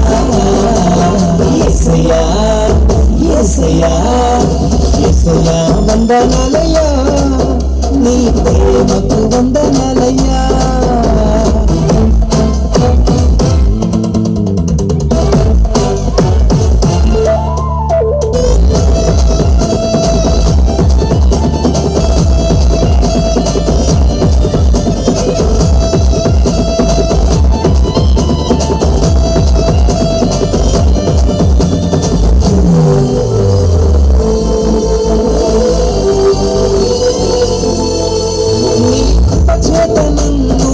రక్షించినందుకు వేలాది వందనాలయ్యా, నీ దయచేత శిక్షను తప్పించినందుకు కోట్లాది స్తోత్రాలయ్యా.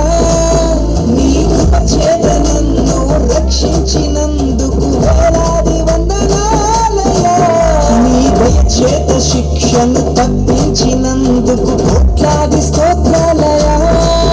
నీ జ్ఞానాలు నాపై కనపరిచినందుకు వేలాది వందనాలయ్యా, నీ ప్రేమ నాపై కురిపించినందుకు కోట్లాది స్తోత్రాలయ్యా. వందనాలు వందనాలయ్యా, శతకోటి స్తోత్రాలయ్యా, వందనాలు వందనాలయ్యా, శతకోటి స్తోత్రాలయ్యా. యేసయ్యా యేసయ్యా యేసయ్యా వందనాలయ్యా, నీ ప్రేమకు వందనాలయ్యా.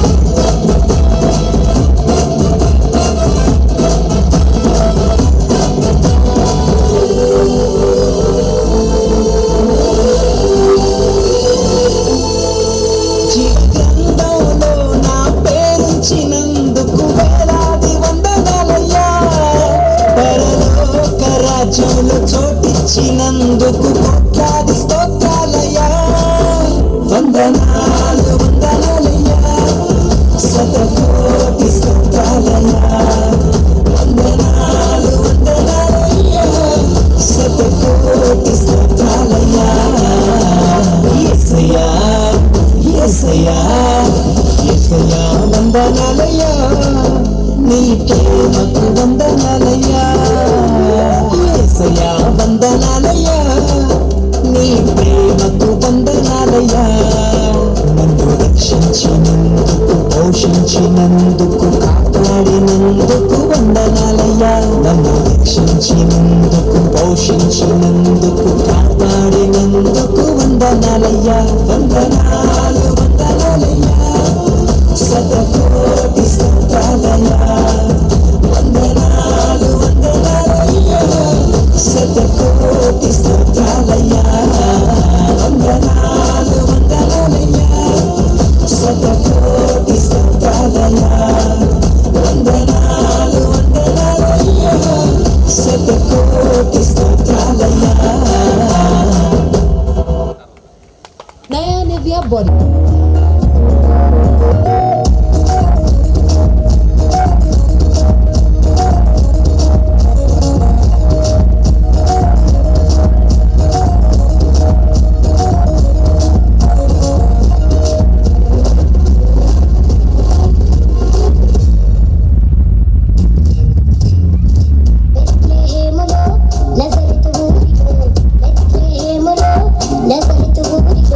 Nazareth,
సంభవం నిశ్శబ్దమే ఒక జననం ఆశ్చర్యమే ఆ సంభవం నిశ్శబ్దమే జగదినావిలో దైవ భూమిలో సంభవించినగా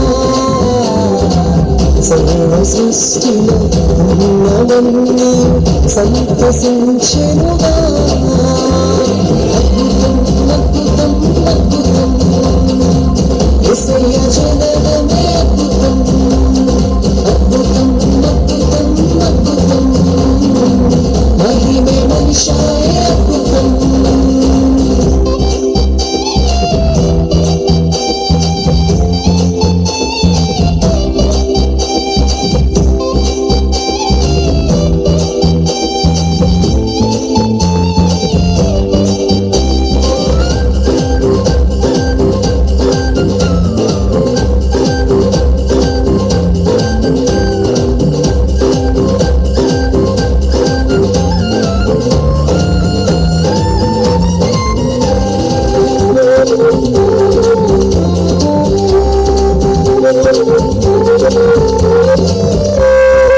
దేవుడే బాలుడైన అద్భుతం కన్నునందు ఉదయించిన అద్భుతం ప్రవచనమే నెరవేరిన అద్భుతం వాక్యమే రూపు దాల్చిన అద్భుతం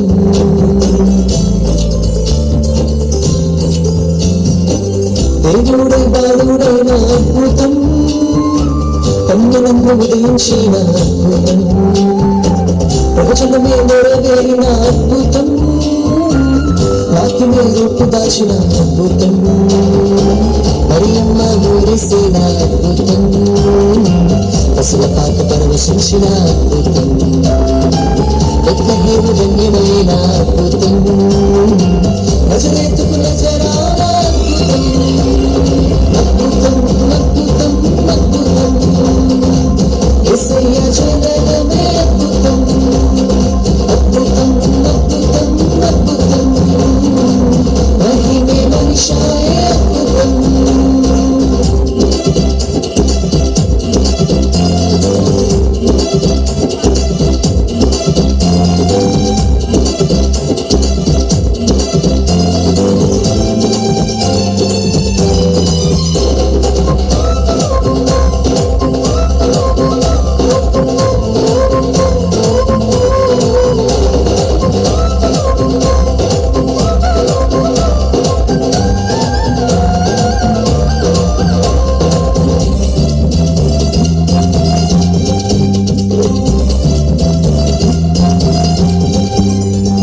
దేవదూత ప్రకటించిన అద్భుతం అందరికీ సువర్తమానం అద్భుతం రక్షకుడు పుట్టేనంత అద్భుతం కాలమును విభజించిన అద్భుతం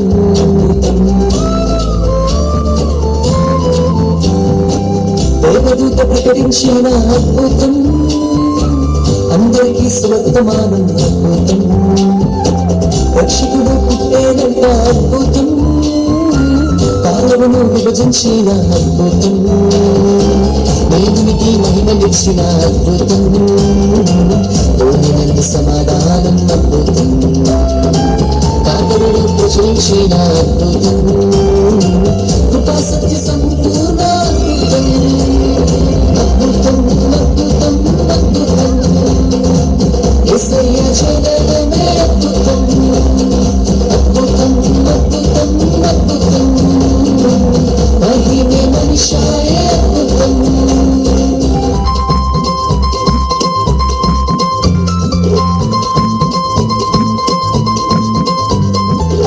విశ్వమే విస్తుపోయిన అద్భుతం తారనే నడిపించిన అద్భుతం హేరోదును భయపెట్టిన అద్భుతం దానిలో పూజించిన అద్భుతం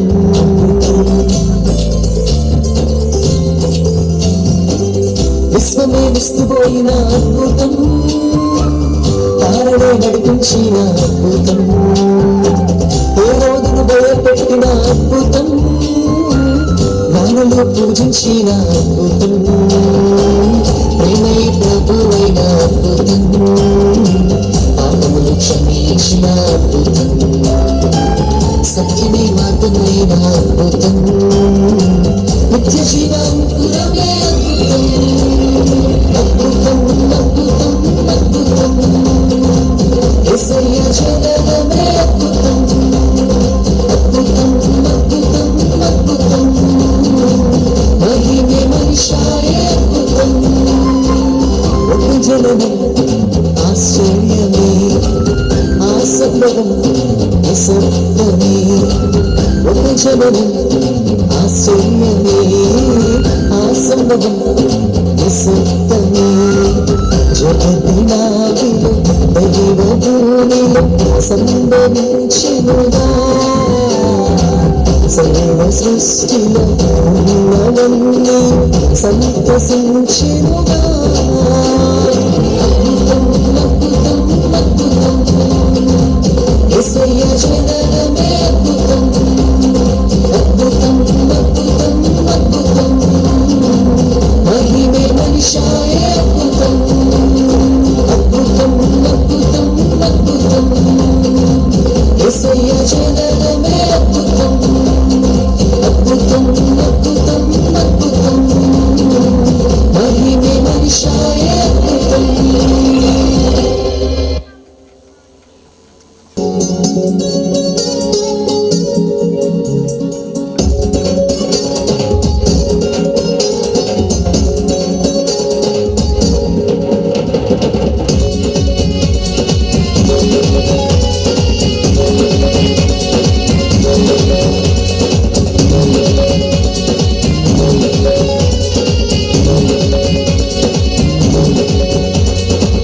విన్నారా విన్నారా శుభవార్త శుభవార్త, మన కొరకు ఈ లోకంలో రక్షకుడు పుట్టెను, వచ్చెను వచ్చెను ఈ లోకానికి వచ్చెను, తెచ్చెను తెచ్చెను సంబరాలు తెచ్చెను.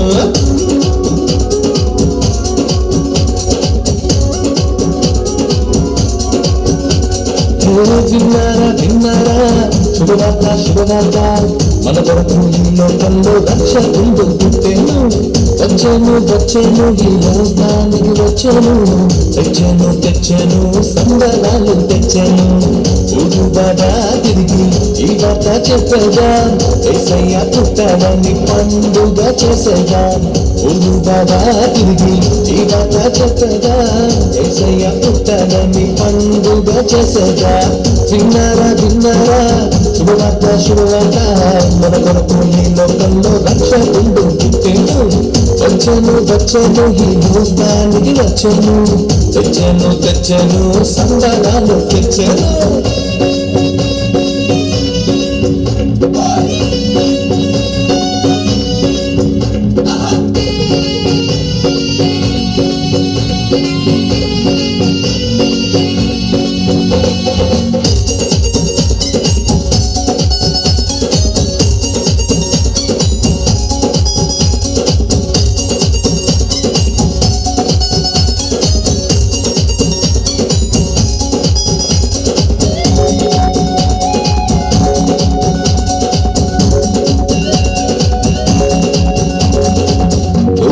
చెప్పానంట రక్షకుడు పుట్టాడని, కొన్నాళ్ళు వచ్చిరంట తాను నీ చూచిరంట. ఊటాలు చెప్పానంట రక్షకుడు పుట్టాడని, కొన్నాళ్ళు వచ్చిరంట తాను నీ చూచిరంట. సమూహంతో స్తోత్ర గీతాలు పాడిరంట, లోక రక్షకుడు మెస్సయ్యేనని ఆనందముతో వెళ్ళిరంట. ఊరుబడా తిరిగి ఈ మాట చెప్పగా, యేసయ్య పుట్టాడని పండుగ చేసేగా. ఊరుబడా తిరిగి ఈ మాట చెప్పగా, యేసయ్య పుట్టాడని పండుగ చేసేగా.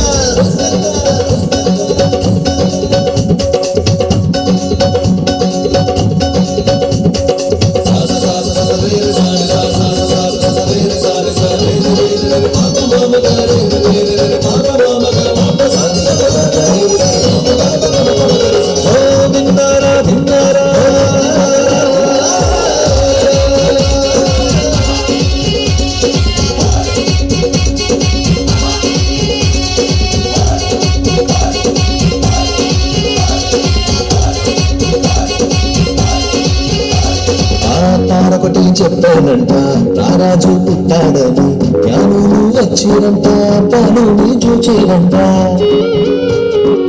తారొకటి చెప్పానంట రారాజు పుట్టాడని జ్ఞానులు వచ్చిరంట పనుని చూచిరంట బంగారు సామ్రాణి బోడములు తాను కదా ఇచ్చి వచ్చిరంట రాజులకు రాజేసయ్యేనని సంతోషముగా వెళ్ళిరంట ఊరువాడా తిరిగి ఈ మాట చెప్పేదా యేసయ్య పుట్టాడని పండుగ చేసేదా ఊరువాడా తిరిగి ఈ మాట చెప్పేదా యేసయ్య పుట్టాడని పండుగ చేసేదా విన్నారా విన్నారా శుభవార్త శుభవార్త మన కొరకు ఈ లోకంలో రక్షకుడు పుట్టెను వచ్చెను వచ్చెను ఈ లోకానికి వచ్చెను తెచ్చెను తెచ్చెను సంబరాలు తెచ్చెను